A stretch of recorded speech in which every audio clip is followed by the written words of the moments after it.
शर्मा जी की बेटी सरल, सुशील और शांत, ये क्वालिटी थी सरस्वती की, जो कि शर्मा जी की बहू थी। क्या है बहू, जब देखो तब किचन में खटर पटर करती रहती हो, लेकिन खाने को कुछ देती ही नहीं। कैसी बात कर रही हो पीयूष की अम्मा? सुबह से 4 कप चाय, 2 बार नाश्ता और इतनी सारी बहू के हाथ की नमकीन तो खा चुकी हो, फिर भी ऐसा बोल रही हो? अरे कुछ तो डरो ऊपर वाले से। तभी वहाँ पीयूष आ जाता है। क्या है सरस्वती, इतनी देर लगती है क्या टिफिन बनाने में? एक काम है घर का तुम्हारे पास, वो भी नहीं कर पाती हो वक्त पर। आपका टिफिन टेबल पर रखा है और नाश्ता भी, बाकी का सामान बेड पर रखा है और अब मैं मंदिर जा रही हूँ। सरस्वती मंदिर चली जाती है। उसके जाने के बाद घर में यार माँ, कैसी गवाह लड़के से शादी करा दिया है। मंदिर, पूजा, किचन और सास ससुर के सिवा इसे कुछ दिखता ही नहीं है कि कैसे खुद को स्मार्ट बनाकर रहना होता है, कैसे लोगों से जुड़ना है, बातें करनी है, ऐश करना है। फिर पैसा बचाओ और कुछ आता ही नहीं इस लड़की को। जो क्वालिटी तू गलत तरीके से बता रहा है ना, दरअसल एक अच्छी गृहिणी की वही सारी अच्छाई होती है बेटा। घर को चलाना, समाज में इज्जत दिलाना और घर वालों का ख्याल रखना, और चाहिए ही क्यों? अरे क्यों नहीं चाहिए कुछ और? लड़की ऐसी होती है कि घर आए तो पूरा घर बदल कर रख दे, सभी को खुश रखे। लेकिन बहू के अंदर तो ये सारी क्वालिटी है ही नहीं। अरे खुश तो उन्हें रखा जाता है जो खुश रहना जानते हैं। तुम लोगों को तो कोई खुश नहीं कर सकता। पिताजी, अब आप ही लोग सोचिए, क्योंकि मैं किसी और से शादी करना चाहता हूँ। आप लोगों को बहू के साथ रहना है या मेरे साथ? क्योंकि मैं अब इसके साथ नहीं रह सकता। मैं बहू को नहीं छोड़ सकता। उसके मरते पिता को मैंने वादा किया था कि मैं उसे बेटी बनाकर रखूंगा। तो ठीक है ना माँ, तैयार कर ले अपना सामान, हम दोनों किसी और घर में रहने चलेंगे तेरी नई बहू के साथ। अरे हाँ बेटा, वही ठीक है, लेकिन मैं तेरे पिता के बिना भी तो नहीं रह सकती। तो मेरे बिना रह सकती हो? ठीक है, मैं अकेले ही चला जाता हूँ। बेटा वहाँ से चला जाता है, लेकिन सास का दिल नहीं लगता। बहू मंदिर से भी हुआ आती है और फिर माँ, पिताजी खाना लग गया है, खा लीजिए। हाँ, तुझे बस आता ही क्या है, खाना बनाना और खाना खिलाना। अरे सुन, मेरे सारे कपड़े पैक कर दे। क्यों माँ जी, कहीं जा रही हैं क्या?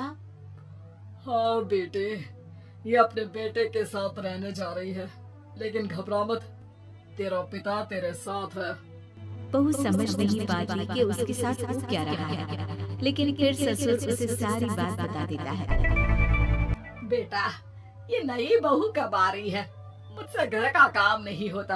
वैसे भी तेरी पहली निकम्मी बीवी ने मुझे किसी काम का नहीं छोड़ा। माँ वो बस आने ही वाली है, और हाँ माँ, उसके आगे ना थोड़ा स्टैंडर्ड से रहना, क्योंकि वो थोड़े बड़े घर की लड़की है। उसका एक स्वैग है, स्वैग। तभी वहाँ एक बहुत सुंदर सी लंबी सी लड़की आती है। हे पीयूष, भागकर कैब से मेरा सामान ले आओ, और हाँ प्लीज एसी ऑन करके जाना। रीमा, ये मेरी माँ है। तुम चाहती थी ना कि मेरी माँ हम लोगों के साथ रहे। हेलो आंटी जी, हम लोग ना जल्दी शादी कर लेंगे, फिर मेरी जैसी टॉप लड़की आपको अच्छी बोलेगी। एक्साइटेड होंगी ना आप? पर नो इश्यू। पीयूष, सामान ले आओ ना। एंड आंटी, आप पानी ले आइए प्लीज। माँ को तो समझ में ही नहीं आता कि वो क्या करे। वो बहू के लिए पानी लेकर आती है, तो उसका पैर पर्दे में फंस जाता है और वो गिर जाती है। ओहो, पूरा पानी गिरा दिया। कांच का ग्लास क्यों छूती है जब हाथ पैर नहीं चलते? कितनी मुश्किल से मैंने और पीयूष ने ये गृहस्थी बनाने की कोशिश की है। अरे पर तो क्या हो गया, गिलास ही तो टूटा है। अपने घर में तो रोज एक तोड़ती हूँ, लेकिन मजाल है सरस्वती कुछ कहे। और हाँ, मैं पानी वानी नहीं पिलाने वाली, मुझे ऐसी कोई आदत नहीं है। बहू हो, बहू की तरह रहो, समझी? तभी वहाँ पीयूष आ जाता है, जिसे देख रीमा रोने लगती है। देख लो, अब छोटी सुना रही है। और अभी तो मैं आई हूँ, थक गई थी, बस पानी क्या मांग लिया। कह रही है बहू हो, बहू की तरह रहो।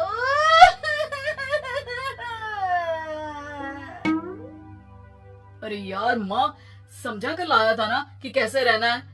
माँ ऐसा करोगी तो मैं भी नहीं रख पाऊंगा तुमको हमारे साथ। वैसे भी आप ये समझो कि रीमा ने खुद कहा था कि माँ को साथ रखना। अरे हाँ हाँ बेटा, वो सिर्फ इसलिए कि मैं घर का सारा काम करूं, बैठे बैठे इस महारानी को खाना पानी दूं। वैसे भी मैं जा रही हूँ, मुझे तो इस लड़की की शक्ल भी अच्छी नहीं लग रही। मेरी सरस्वती के आगे तो ये कुछ भी नहीं है। निकलो निकलो यहाँ से। मैंने सोचा था बिना पैसे का नौकर मिल जाएगा, लेकिन नहीं। कुछ लोगों को आदत होती है फ्री की रोटी खाने की। निकलो यहाँ से। बेहोश, धक्के के मार कर निकालो इस औरत को यहाँ से। अरे ये कैसी बात बोल रही हो रीमा? ये माँ है मेरी, माना थोड़ी जिद्दी है। अरे वाह बेटा वाह, अभी भी तुझे मेरी ही गलती दिख रही है ना? कोई बात नहीं। माँ वापस घर आ जाती है। बहू, मुझे माफ कर दे बेटा, वो तो शैतान का नानी है। माँ, मैं उनके बारे में कोई बात नहीं करना चाहती। ये मेरा मायका है। अब आप लोग मेरे माता पिता, मैं हमेशा यहीं रहकर आप लोगों की सेवा करूंगी।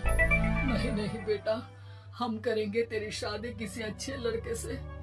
अरे कोई जरूरत नहीं है, मैं देख कर आई हूँ जो हालत है ना पीयूष की, वहाँ नहीं टिकने वाला ज्यादा दिन।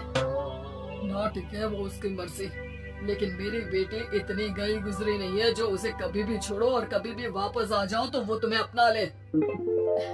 अब ज्यादा ही हो रहा है आपका। माना मैंने गलत किया बहू के साथ, लेकिन वो उसका पति है। और फिर कहावत है ना, सुबह का भूला शाम को वापस आ जाए तो उसे भूला नहीं कहते। तभी वहाँ पीयूष आ जाता है। माँ, वो भूला आ गया, मुझे माफ कर दो सरस्वती के जिस गुण को मैं सही नहीं मानता था। दरअसल जीवन को सही तरीके से जीने के लिए वही गुण होने चाहिए। मुझे माफ कर दो सरस्वती, मैं आज के बाद तुम्हें और पापा को छोड़कर कहीं नहीं जाऊंगा। और मुझे भी बेटा। बेटा जहन्नुम में भी जाए तो उसके साथ रहने को तैयार हो जाए, वही तो माँ होती है। मुझे माफ कर दो माँ।